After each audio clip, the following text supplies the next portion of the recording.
Good day, and thank you for standing by. Welcome to the Zscaler First Quarter 2025 Earnings Call. At this time, all participants are in a listen-only mode. After the speaker's presentation, there will be a question-and-answer session. To ask a question during the session, you will need to press star 11 on your telephone. You will then hear an automated message advising your hand is raised. To withdraw your question, please press star 11 again. Please be advised that today's conference is being recorded. I will now hand the conference over to your speaker today, Ashwin Kesireddy, Vice President, Investor Relations and Strategic Finance. Please go ahead.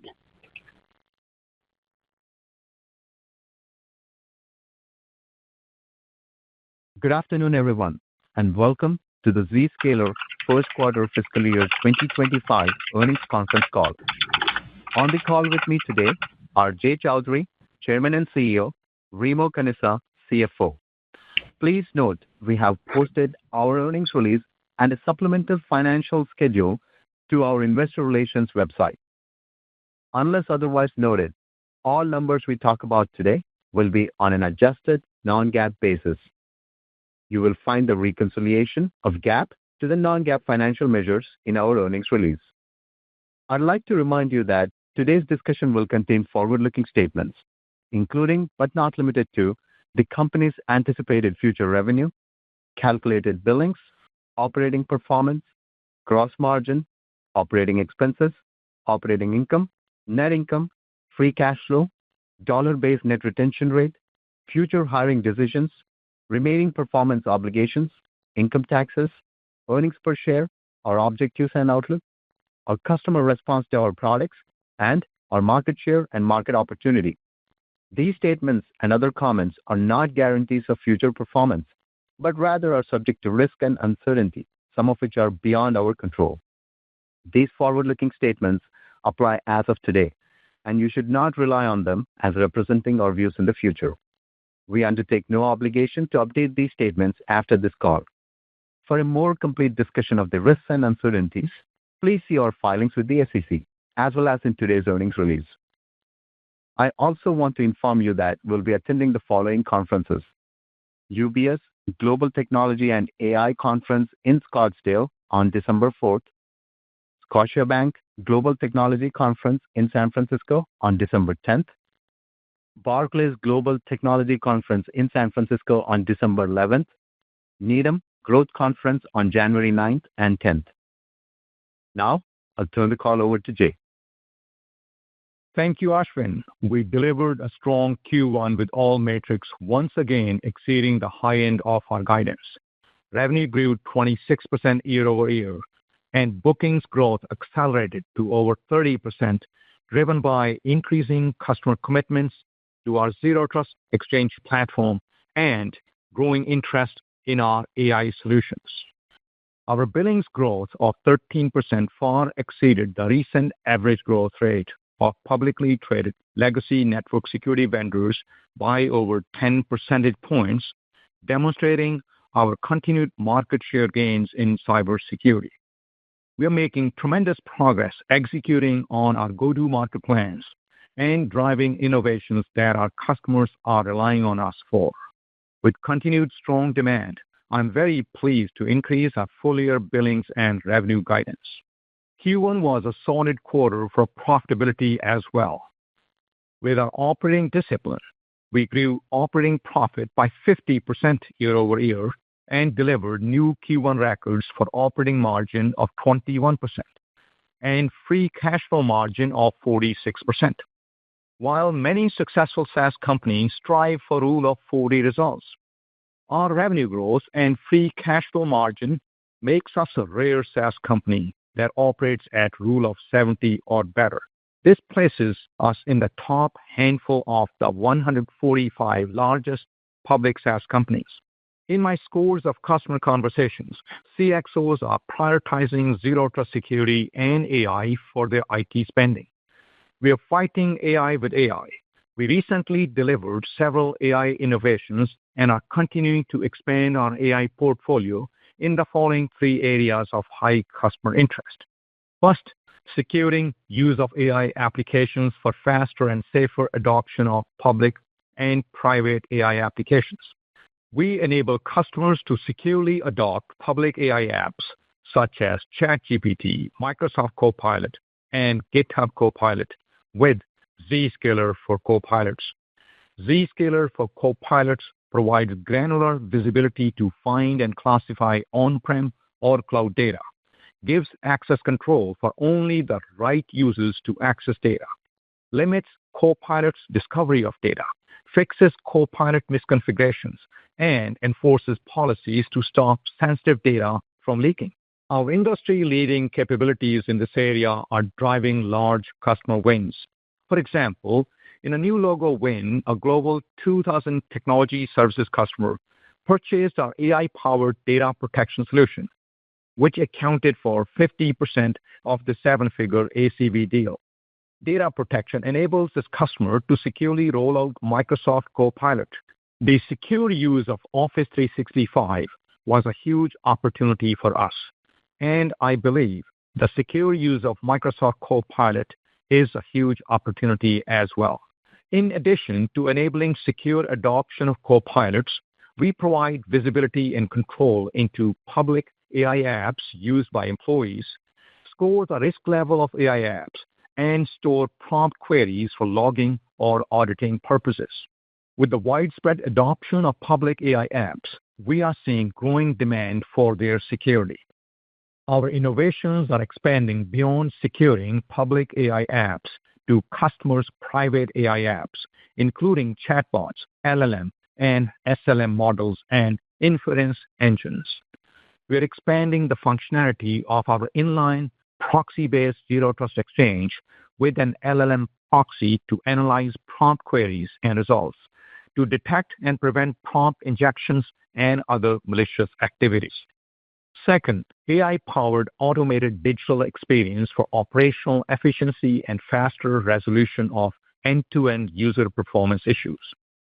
Our already available automated digital experience products, including ZDX Copilot, are contributing to large deal wins. For example, in a seven-figure ACV upsell deal, a large healthcare provider doubled their ZIA subscription to 60,000 seats and purchased ZDX Advanced Plus, which includes ZDX Copilot for all 60,000 seats. This customer plans to use ZDX Copilot to automate IT operations and reduce resolution time for service tickets. With this deal, this customer's annual spend more than doubled with us. We're taking ZDX Copilot to the next level with ZDX AI Agent to automate root cause analysis, resulting in a further reduction in resolution time, and provide automated recommendations to fix user performance issues. Third, AI-powered security products for better cyber and data protection and SecOps automation. We have delivered several AI-powered innovations for data and cyber protection, such as automated data classification, GenAI-based image classification, zero-day vulnerability detection and prevention, AI-powered app segmentation, and ML-based IoT/OT device discovery. For increased productivity and efficiency of security operations, we have introduced several innovations, including Risk 360 and Unified Vulnerability Management, by extending our Zero Trust platform with Data Fabric technology. We are developing other AI-powered innovations, including breach prediction, threat hunting, and more. Our AI-powered solutions leverage the vast amount of proprietary enterprise data generated by 500 billion transactions per day processed by our Zero Trust Exchange. We will continue to leverage our data and combine it with new agent-based technologies to rapidly expand our AI portfolio. The combination of Zero Trust and AI is creating exciting new opportunities, which we are well positioned to capture with our large and expanding platform. Moving on, hackers are finding new ways to exploit the limitations of legacy castle and moat security to launch an increasing number of sophisticated attacks. Such attacks often start with exploitation of firewall or VPN architecture. These traditional security solutions enable threat actors to move laterally on the corporate network and compromise the entire organization. To make up for their flawed architecture, legacy security vendors are offering disjointed point products under the pretext of a platform. This increases cost and complexity for customers. A Fortune 50 retail customer recently told me that a legacy firewall vendor sold them a so-called platform, and when they tried to implement it, they found that it was nothing more than consolidated billings. Complexity is the enemy of security and resilience. No wonder so many enterprises are getting breached despite spending billions of dollars on so-called SaaS security, which is nothing more than virtual firewalls and VPNs in the cloud. The sooner organizations move away from these disjointed security solutions to zero trust, the sooner they will become secure and resilient. Zscaler customers modernized and future-proofed the security with our platform for better security, operational simplicity, and cost reduction. Today, we proudly secure over 35% of Global 2000 and about 45% of the Fortune 500. And we're seeing more and more large enterprises adopt our platform. To give you an example, in a new logo seven-figure ACV deal, a Global 2000 aerospace and defense company purchased ZIA for 100,000 users and workload protection for 5,000 workloads. This customer initiated a strategic shift towards a cloud-first architecture and chose Zscaler as their partner for their security transformation. Additionally, we see significant opportunity for ZPA upsells. Let me share an example. An existing Fortune 500 insurance customer expanded the ZIA subscription from 45,000 to 70,000 users and purchased ZPA for all 70,000 users. In addition to securing access to private applications, rapid M&A integration for faster time to value realization was a key objective for this customer. ZPA expedites M&A integration by securely providing zero trust access to applications for the acquired entity's employees without having to connect the networks of two companies.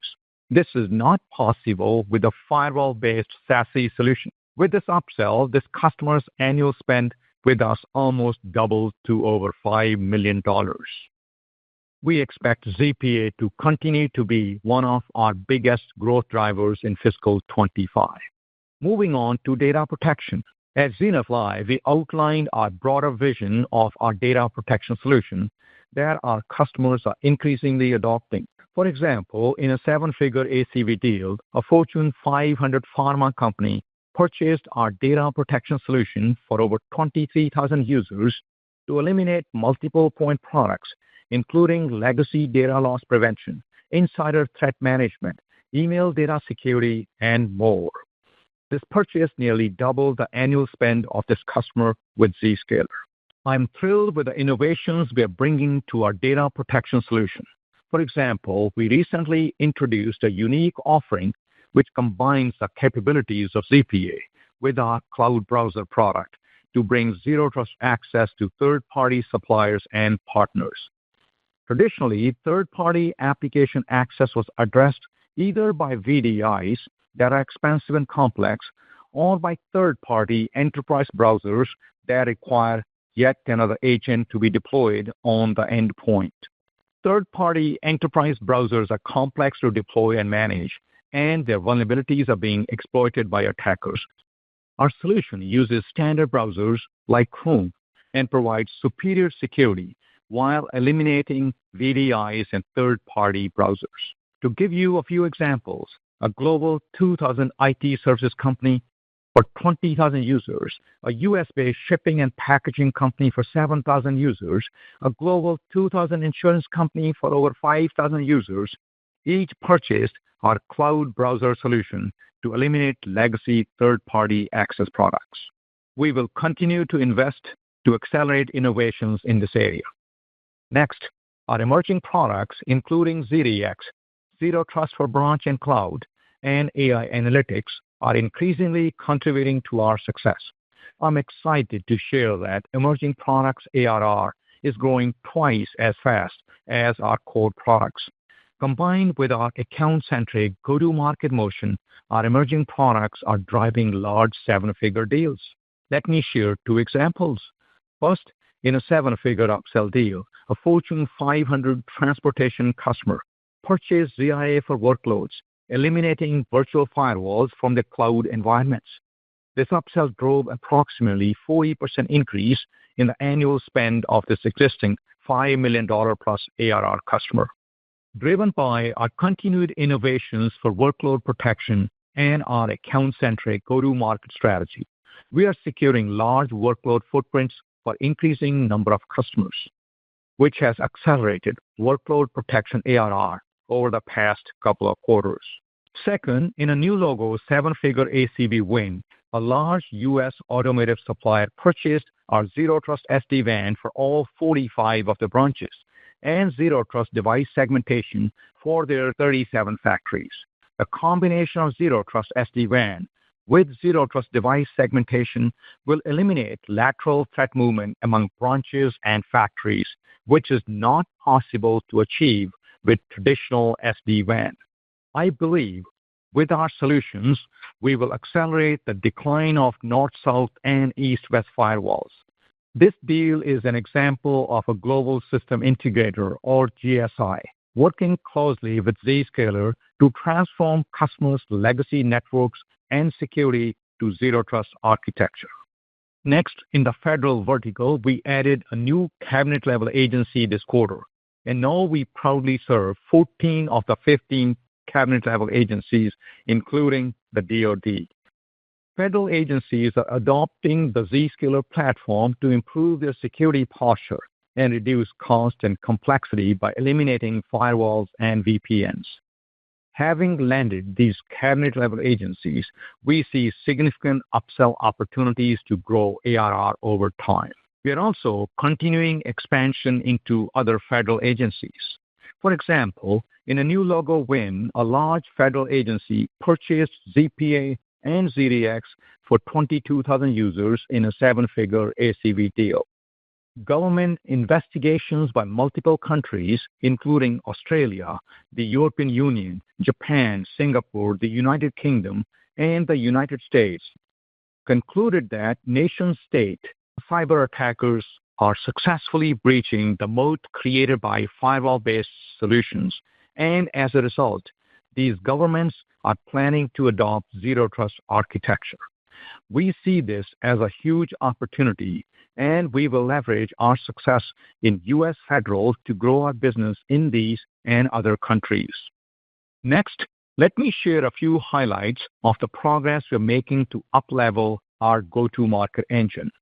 I am pleased to share that we're making solid progress on hiring and attrition plans. We had a strong quarter of hiring highly experienced quota-carrying account executives and had lower attrition. We expect these trends to continue in Q2, strengthening our sales capacity heading into the second half of fiscal 25. Last year, we made the strategic decision to shift our sales motion from opportunity-based selling to account-centric selling. Our CRO, Mike Rich, and his team are executing on this strategy, and we're already seeing stronger customer engagements, higher quality pipeline, better close rates, and more business with customers. Strong customer engagement and sales execution contributed to over 20% year-over-year growth in unscheduled billings in Q1. As a reminder, unscheduled billings is comprised of new, upsell, and renewal billings. We also grew $1 million plus ARR customers by 25% year-over-year to 585. We ended Q1 with over 65 customers spending $5 million plus annually with us. Moving on to the channel, we are working closely with our strategic partners, including GSIs, strategic national and regional partners, and hyperscalers, to drive faster value realization for customers. An increasing number of strategic partners are embedding Zscaler's platform in their solutions for their customers. Our joint partner offerings are expanding beyond ZIA, ZPA, and ZDX to now include our emerging products. Overall, with strong execution in our account-centric sales motion, we expect to continue to grow the number of $1 million plus and $5 million plus customers at a strong pace. With a more mature pipeline, a stronger sales team, and growing partner engagements, I believe we remain on track to increase sales productivity and achieve strong growth. In conclusion, our expanding portfolio that combines the power of Zero Trust and AI is resonating with customers. Our customer engagements are getting stronger, as demonstrated by our Net Promoter Score, or NPS, of over 70, which is well over 2x the SaaS company average. I'm proud of the progress we made in our go-to-market initiatives this quarter, and we will continue to make further progress towards achieving our next goal of $5 billion in ARR. Now, I'd like to turn over the call to Remo for our financial results. Thank you, Jay. Our Q1 results exceeded our guidance on growth and profitability, even with ongoing customer scrutiny of large deals. Revenue was $628 million, up 26% year-over-year and up 6% sequentially. From a geographic perspective, Americas represented 54% of revenue, EMEA was 30%, and APJ was 16%. Our total calculated billings in Q1 grew 13% year-over-year to $517 million. As Jay mentioned, our unscheduled billings, comprised of new, upsell, and renewal billings, grew over 20% year-over-year. Our calculated current billings grew 12% year-over-year. Our remaining performance obligations, or RPO, grew 26% from a year ago to $4.411 billion. Current RPO was approximately 49% of the total RPO. We ended Q1 with 585 customers with over $1 million in ARR and 3,165 customers with over $100,000 in ARR. This continued strong growth of large customers speaks to the strategic role we play in our customers' digital transformation journeys. Our 12-month trailing dollar-based net retention rate was 114%. While good for our business, our increased success in selling bigger bundles, selling multiple pillars from the start, and faster upsells within a year can reduce our dollar-based net retention rate in the future. There could be variability in this metric on a quarterly basis due to the factors I just mentioned. Turning to the rest of our Q1 financial performance, total gross margin of 80.6% compares to 80.7% in the year-ago quarter. Our total operating expenses increased 5% sequentially and 19% year-over-year to $372 million. We continue to generate significant leverage in our financial model, with operating margin of approximately 21%, an increase of about 330 basis points year-over-year. Our free cash flow margin was 46%, including data center CapEx of approximately 3% of revenue. We ended the quarter with over $2.7 billion in cash equivalents, and short-term investments. Now let me provide our guidance for Q2 and full year fiscal 2025. As a reminder, these numbers are all non-GAAP. For the second quarter, we expect revenue in the range of $633 million to $635 million, reflecting a year-over-year growth of approximately 21%, gross margins of approximately 80%. I would like to remind investors that we are introducing new products that are experiencing strong growth and are optimized for faster go-to-market rather than margins. This will continue to influence our gross margins. We plan to optimize new products for margins over time as they scale. Operating profit in the range of $126 million to $128 million. Net other income of $18 million. Earnings per share in the range of 68 to 69 cents, assuming a 23% tax rate and 163 million fully diluted shares. For the full year fiscal 2025, we expect billings in the range of $3.124 billion to $3.149 billion, reflecting a year-over-year growth of 19 to 20%. We expect our first half mix to be approximately 39.3% to 39.5% of our full year billings guide. Revenue in the range of $2.623 billion to $2.643 billion, reflecting a year-over-year growth of 21 to 22%. Operating profit in the range of $549 million to $559 million. Earnings per share in the range of $2.94 to $2.99, assuming a 23% tax rate and approximately 164 million fully diluted shares. We expect our free cash flow margin to be approximately 23.5% to 24%. We expect our data center CapEx to be approximately 3 points higher as a percentage of revenue compared to fiscal 2024, as we invest in upgrades to our cloud and AI infrastructure.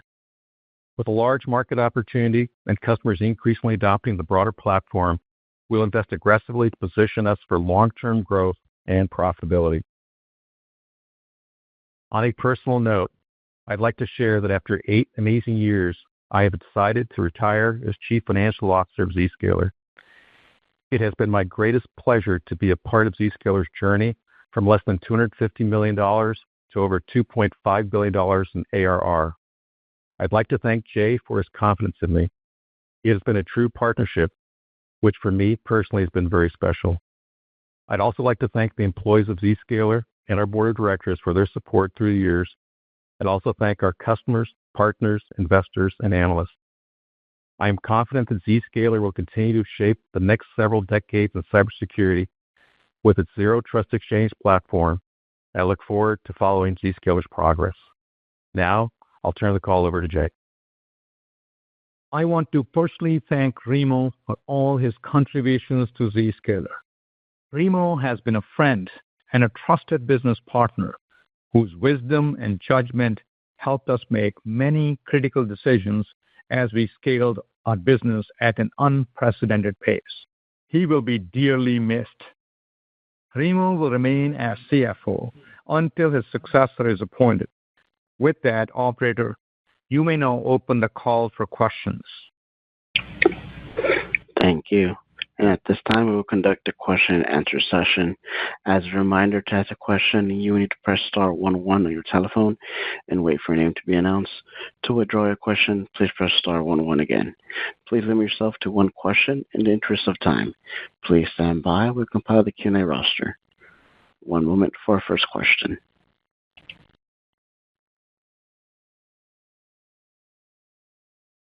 Our first question will come from the line of Saket Kalia from Barclays. Your line is open. Okay, great. Hey, guys. Thanks for taking my question here. And first off, Remo, congrats on your retirement. Heck of a run at Zscaler and all the companies before this as well. Thank you, Saket. I appreciate that. Absolutely. Jay, maybe for you. Thanks for the detail on the unscheduled billings growth of 20% this quarter. Can you just maybe talk about how that did versus your expectation, or maybe versus last quarter for some context?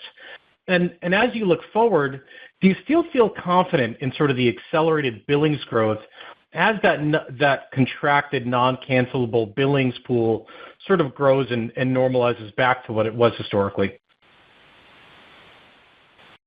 So I'll start. Saket, the 20% growth, is what we expected and actually exceed our expectations also. As we talked about, the scheduled contracted billings is 7% in the first half and 23% in the second half. So we do expect the unscheduled billings to be 20% plus also in the second half, as we talked about in the last call. Good. And in addition to that, let me add a few comments. Our Q1 was very strong. There are 3 factors that I believe will keep on helping us the second half. 1, we're seeing strong demand for Zscaler platform, including solid signs of interest for AI security offerings we have. That wasn't there before. 2, we have a strong and growing pipeline. 3, our ramp sales capacity has strengthened as we had lower sales attritions in Q1. So I feel very good about our guidance for the second half. Very helpful. Thanks, guys. Thank you. One moment for our next question. Our next question comes from the line of Andrew Nowinski from Wells Fargo. Your line is open. Okay, thanks. Remo, sorry to hear you're retiring. It's certainly been a pleasure working with you over the last decade. I guess I'd like to ask a question. Likewise. I guess I'd like to ask a question on the data security. The ZDX Copilot certainly sounds like an interesting opportunity. Given your prior partnership with Microsoft and your ability to securely deliver traffic to Office 365, I would imagine Microsoft is supporting you in this endeavor, but just wondering maybe if you could provide some more color on how they're helping you, bring more customers and help more customers roll out Copilot, and whether you are seeing Zscaler beat Varonis in that space. Thank you. Sure. It's a good question. Yes. What we're building is essentially leveraging a lot of work we did with Microsoft over the years. We've done tons of integration, including integration for data discovery and classification, whether it's talking about OneDrive or SharePoint and others. What gives us unique advantage is that we are sitting in line for all the traffic for Office 365. We can also go what's known as out of band using API for some of the classification, discovery, and the like. In fact, this is as big of an opportunity for us as it was actually for Office 365, maybe bigger in some ways. We are here. The customers have already embraced Office 365. Customers are actually beginning to use Microsoft Copilot, and now they're concerned about the data leakage and privacy as well. We're seeing real deals. I briefly mentioned during our earnings release, a G2000 company, they wanted to secure Microsoft Copilots. So they did a deal with us. This was a 7-figure deal and is really driven by our data protection solution that's AI-powered, which identifies and makes sure only the right amount of data can be accessed by the right user when they're using Microsoft Copilot. So while many companies out there will try to do AI security, but not very many of them are sitting in the traffic path. They may be able to do one piece of it, but we can do both inline as well as data sitting at rest. So I'm very excited with the opportunity, and you'll see more coming with us. We are already working with the field, with many of the Microsoft organizations to make sure we help our customers as customers have the same common interest. Thank you. Thank you. One moment for our next question. Our next question comes from the line of Gabriela Borges from Goldman Sachs. Your line is open. Hi, good evening. Thanks for taking my question. Jay, I wanted to follow up on your comment on ZPA being a particularly meaningful driver of growth in FY25.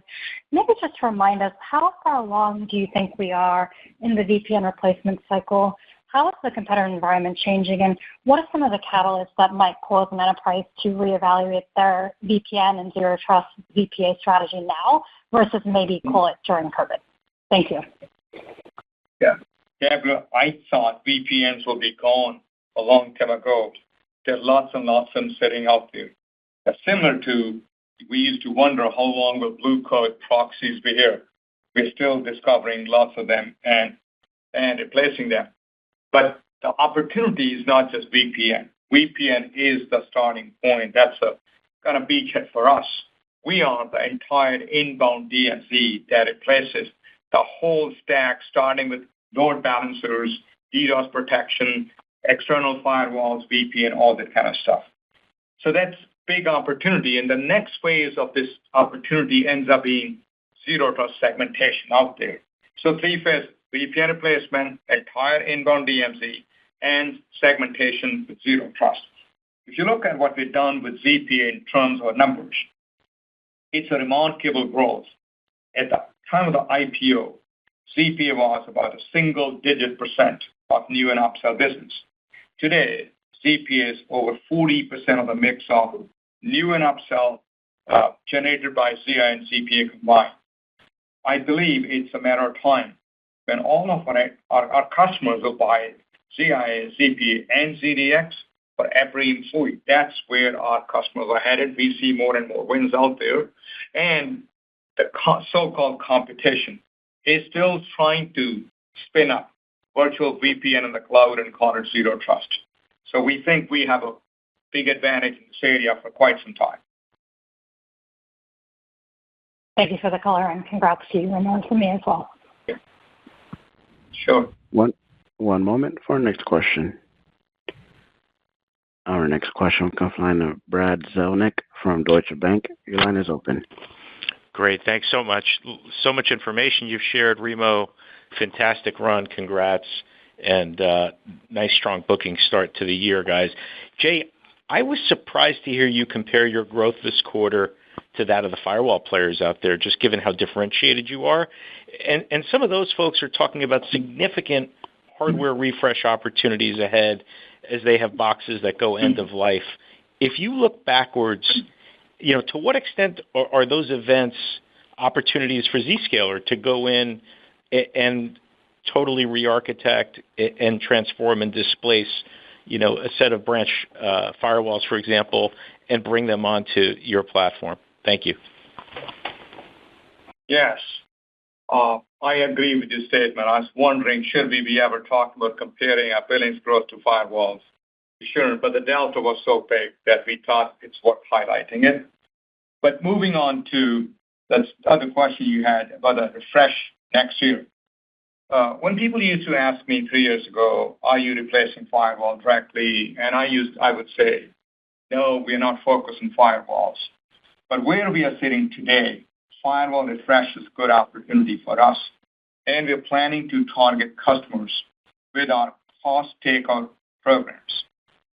Till about a year ago, we had limited impact on firewalls, but now with a combination of our Zero Trust SD-WAN and Zero Trust Device Segmentation, we're able to replace most of the firewalls, north-south firewalls, east-west firewalls, in data center, in branches, as well in the cloud as well. So I'm seeing tremendous customer interest to reduce or eliminate firewalls with our platform. So it's a good opportunity that we're pursuing. Thank you. If I could just sneak in a quick follow-up, I don't know for you or Remo, but yeah, 30% plus bookings growth. I mean, that is really strong. I think by my math, current bookings using CRPO even is strong as well. So it's not as if this is driven by duration. Can you maybe unpack that for us just to help us to understand? I understand the scheduled versus unscheduled billings dynamic, but we're looking at a pretty significant delta, and I feel like that bookings number is so strong. It's worth highlighting and maybe just drilling into a bit for everyone. Thank you so much again. Yeah, I mean, it's a great number, Brad. 30% bookings growth. We're really, proud of that. One thing to call out is that,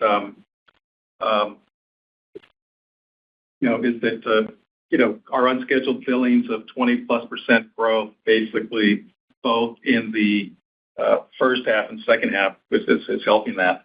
So, but 30% bookings growth is, again, a really good number. CRPO, strong growth in CRPO at 22%. RPO growth, year over year, 26%. So all good metrics. And again, we're well positioned, with our customers. Our new and upsell is 65% with upsell, in Q1. Again, selling into accounts, with the new go-to-market organization is taking hold. A lot of good things really happening for Zscaler as we go into the second half, into Q2 and also the second half of this year. Thank you. One moment for our next question. Our next question comes from the line of Mike Cikos from Needham. Your line is open. Hey, guys. Thanks for taking the questions here. And I just really wanted to come back to the 20% plus year-to-year unscheduled billings in the quarter. So congrats on that. Just wanted to see, can you tie that into the disclosure that we have today on that emerging products ARR? Is most of that unscheduled billings growth being sustained by those emerging products? To see or hear that ARR base is growing twice as fast as core, but wanted to get some more color around if that's the driver and which products within that emerging products class is seeing the most traction. Anything that would be incremental. And thank you very much, guys. Yeah, I mean, it's Mike, it's across the board. It's both emerging products as well as our core products. The emerging products, include AI, workload protection, ZDX, and our branch solutions. ZDX, is doing very well, but as we called out, also workloads is doing well for us. Going forward, we made the comment that we'd be in the mid-20s, percentage of new and upsell for the emerging products, and we still feel that. But to answer your question, it's across the board, our entire platform. Yeah, maybe I can add a couple more comments about it. The ARR, emerging products, ARR growing at 2x of core products. We're very excited about it. So what's driving it? The branch is one part of it. I highlighted some of the deals for the branch. We talked about 7-figure ACV deal for the branch for this automotive suppliers. We had Zero Trust SD-WAN securing 45 branches. We had Air Gap doing Zero Trust segmentation of devices for 37 branches. So that thing is taking on. We believe this is going to disrupt the SD-WAN, which enables lateral threat movement and transfer attacks.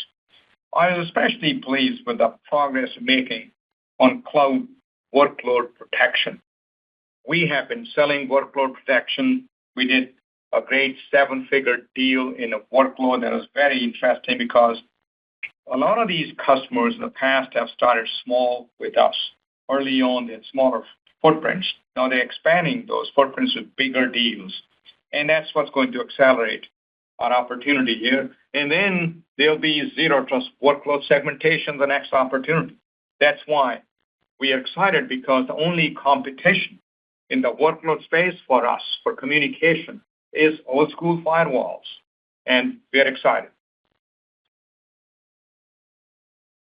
Thank you very much. One moment for our next question. Our next question will come from the line of Ittai Kidron from Oppenheimer. Your line is open. Thanks, and Remo, also congratulations and enjoy retirement. You earned it. A couple of small ones for me. First of all, if I may, Remo, last earnings call, you gave an ARR number and an ARR target for the end of the fiscal year. I was wondering if you can give us an update on ARR here and now and the target for year-end. And then on secondly, on the emerging products, can you remind us what are the 2-3 biggest pieces within the emerging products category, number one, but number two also, what % of new business activity do they represent for you right here, right now? Just trying to get a better sense of the change in mix there, contribution-wise. Thank you. I'll start, then let Jay finish up. So our ARR target for the end of the year is $3 billion, and so we are on track for that $3 billion. Net retention rate is 114%, which again we think is outstanding. As we talked about, that net retention rate is influenced with customers buying more upfront. But because of the new emerging products and the strength of new emerging products, that has a positive effect, to that. Related to, what makes up the large part of emerging products, I'll turn that over to Jay. Yeah, let me expand upon that. You can put them in a few buckets. ZDX started out, it has done very well. It's the biggest piece of it.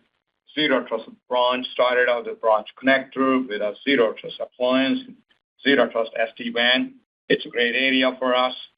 Zero Trust for workloads in the cloud. I shared a couple of examples, good opportunities. And now the AI products is becoming actually a pretty good area for us as well. So we are excited. In the past, we had talked about a part of AI products called AI Analytics. This solution bundle was up 90% year over year.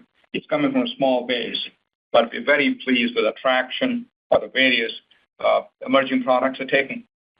in the new business and upsell opportunity, as we called out, we expect it to be in the mid-20% range, up from, I believe it was 22% last year. So we do see emerging products, increasing in strength as we go forward. Appreciate it. Thank you. Thank you. One moment for our next question. Our next question will come from the line of Rob Owens from Piper Sandler. Your line is open. Yeah, thanks for taking my question. And I guess while I have the opportunity, I'll pick on Remo and something he said, because Remo, in your prepared remarks, you talked about ongoing customer scrutiny on large deals. And I don't know if that's just a general economic comment or there's something else coloring your opinion. A lot of the script was around adding AI in some of these transformational solutions that you guys are rolling out. Just curious if there's something else that might be lending to longer sales cycles as deals are getting bigger, or if that was just more of a general economic comment. Thanks. Yeah, Rob, it was just a general economic comment, which basically we haven't really seen any change for a while. Yes, but that in ways helps us. We are seeing interest in cyber, especially cyber that can really reduce the chance of ransomware attacks and the like.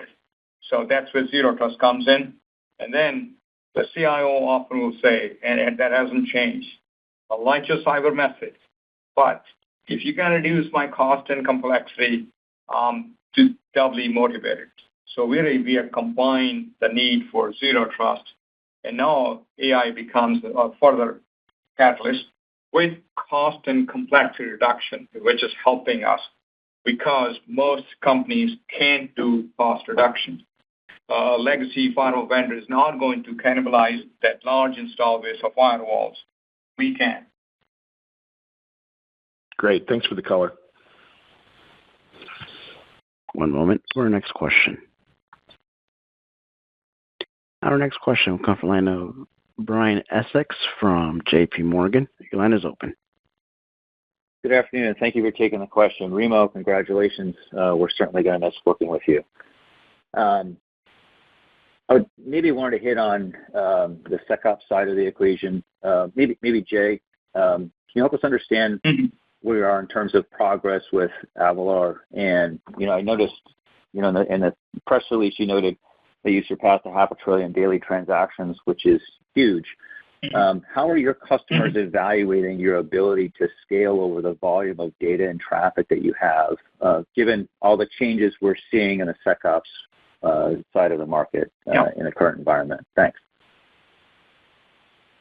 SecOps market is ready for disruption. It's a big market.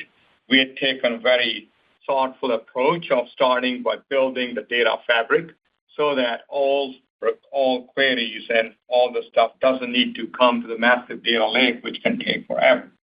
So Avalor acquisition has done that for us. Now, building upon Avalor, we had done a few things already that are in the market. We started with Risk360 that's powered by the backend Avalor. We have unified vulnerability management that actually helps customers make sure they can properly prioritize vulnerabilities in that space. And then running on the same platform, some of the digital experience offerings are getting bigger and better as well. In the SecOps, the biggest thing we're doing that others can't easily do is essentially scoring and prioritization of what needs to be done. But the next phase that will be powered will be the products we're building. It's called breach prediction and threat hunting. They're working with some of the early stage design when customers are seeing some very good results. So what the point we want to make was you can go and build technology, but if you don't have the kind of private enterprise data you need, you can't do much with it. Let me contrast it. ChatGPT took the public data of the whole world, trained it on LLMs. They're able to do it well, but the logs are private. Zscaler, having those logs available, we can actually train the stuff, but based on the collected learning, this thing can be applied to a specific customer, so each customer gets benefit. So we are in increasing our investment in this area, and over time, you're going to start seeing some more meaningful results in this area. All right. That's helpful. Thank you. One moment for our next question. Our next question will come from the line of Joel Fishbein from Truist. Your line is open. Thanks for taking the question.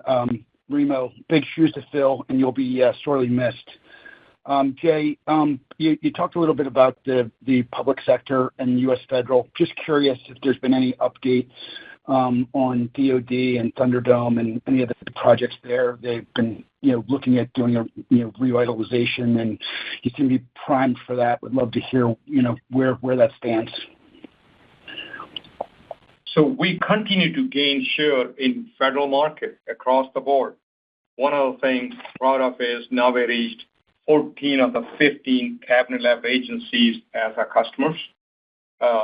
Across defense too, we have a number of initiatives. We had talked about some of them in the past. We think we have very, very big opportunity out there. And with the new administration coming on board, we are all reading about the push for cost reduction. I believe that's a positive for us. For our federal business, this is because we reduce cost and complexity.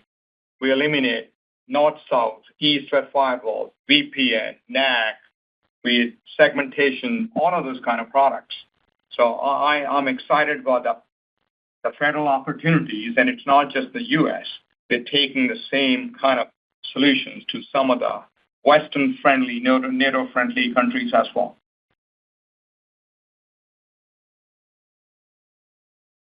Thank you. One moment for our next question. Our next question will come from the line of Fatima Boolani from Citi. Your line is open. Oh, good afternoon. Thank you for taking my questions. I appreciate it. And Remo, congratulations on an illustrious career.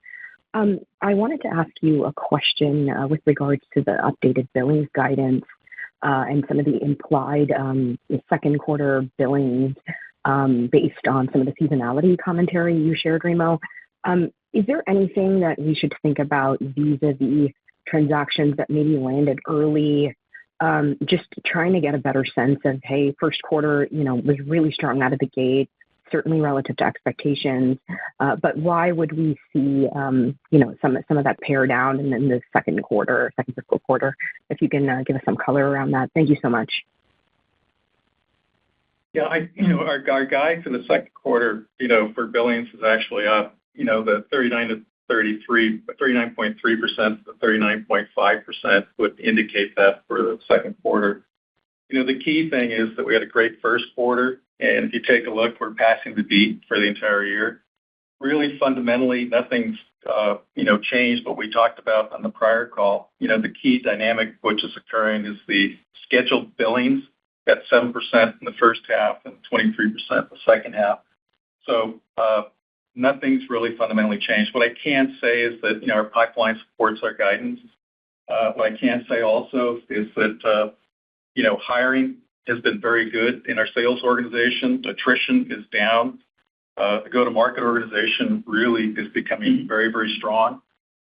SIs, as we go forward, will become a more important part, to Zscaler. So, the second half, basically, as we talked about, and you have our guidance, we brought up guidance for the full year, and we feel comfortable with that. Absolutely. Also the same thing, the go-to-market execution of Mike Rich, the leadership team, has been outstanding. Thank you. Thank you. One moment for our next question. Our next question will come from the line of Shrenik Kothari from Baird. Your line is open. Hey, congrats on the retirement, Remo. It's great working with you, and good luck for the next chapter. And thanks for taking my question. So the shift to account-centric selling, of course, is yielding benefits already, as Jay, you mentioned, with the pipeline quality. Just a follow-up to Brad's question on the bookings growth, and I'd say, Remo and Jay, you mentioned about the partnership with GSIs facilitating significant deal wins. You mentioned about the seven-figure SD-WAN. Can you just help provide some more quantifiable color in terms of incremental ARR tied to GSI-led deals, and any more examples that highlight success with GSIs, if that is leading to larger, bigger deals or also longer sales cycles, and how should we think about the billings going forward? Right. Very good question. We are actually seeing increasing contribution of GSIs, especially in large accounts. I highlighted 2 deals actually this time that are driven by GSIs as strong partners. An auto supply parts company, this was a combination of Zero Trust segmentation and Zero Trust branch, eliminating the need for firewalls in lots and lots of factories and branches. GSI also helped us with a G2K services company where we sold protection for Microsoft M Copilot type of stuff. I think the difference we're seeing is that GSIs are now working more closely with customers starting the early stage, and they are standardizing on some of our solutions. It used to be ZIA, ZPA, ZDX. Now there's standard solutions on, including emerging products as well. So good momentum, and also think of it, when we talk about eliminating a bunch of products, generally those products end up being what? They are firewalls, they're VPN, they're SD-WAN, the NAC, the VDIs, the device segmentation. It creates an opportunity for GSI partners to get services to take those products out. Over time, we'll start giving you more and more data about it. But I'll say we're very pleased with results, and this is because of the leadership we added to drive GSI that's making a big difference. Got it. Thanks a lot, Jay. One moment for our next question. Our next question will come from the line of Matt Hedberg from RBC. Your line is open. Great. Thanks for taking my question. There's lots of really good things to think about on this quarter. I guess I wanted to go back to the data protection solution. It seems like it's really contributing to large deals, and it's not the first time you've talked about it. I looked back, I think in Q4 of 23, fiscal 23, you talked about it approaching $250 million of ARR. And I think at the time it was growing about 60%. Any update on the scale of that business? I think it was maybe about 12% of ARR back then. I have to imagine it's been growing faster than the base business, but that feels like it's a really, really material contributor to new and emerging product growth. Yes, data protection keeps on growing faster than our overall business. We are doing some big deals, and I think with the emergence of AI, one of the biggest things that's going to really help drive data protection is AI, because companies are worried about the data leaking out there as they start using more and more public AI services like ChatGPT. Even Copilot falls under that area. And then they'll be worried about private AI applications that our customers are building too. So we have built probably the most comprehensive platform for data protection, not just inline data and endpoint data for SaaS applications, data in the cloud with DSPM on the wall, and even data security for emails as well. I think you keep on seeing us. And the other comment I made was, well, as all largely data protection exfiltration happens on internet, we are sitting in line. We're naturally there. We're doing SSL TLS inspection. So it's natural for expect to grow this business, and we're doing a good job with it.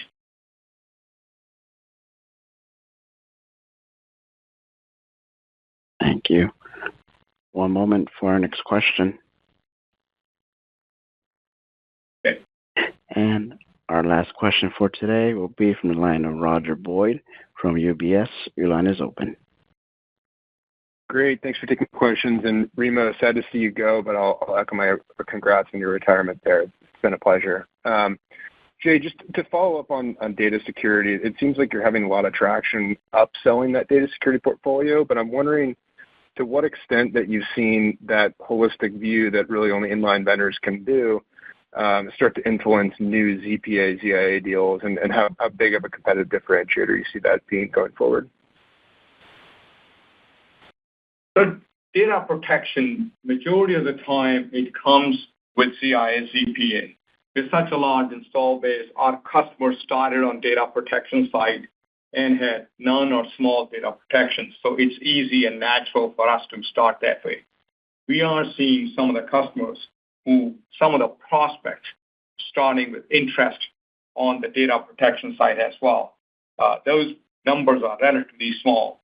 The biggest products that are actually helping us with new logos without ZIA/ZPA are actually products like air gaps, Zero Trust Device Segmentation, or AVLR's Unified Vulnerability Management. Look, a company like Zscaler that has a large platform, we can sell a lot in install base. We can also sell a lot of the new logo opportunities because there's a big market for us there. That's why we don't really push for one or the other. We think both are important for us, and we are doing well in both areas. Okay. Thank you. And with that, I would like to turn it back over to Jay Chaudhry for any closing remarks. Great. Well, thank you all for your interest in Zscaler. We look forward to seeing you in one of the many conferences that we'll be participating in. See you then. Thank you. Goodbye. Thank you for your participation in today's conference. This does conclude the program. You may now disconnect. Everyone, have a great day.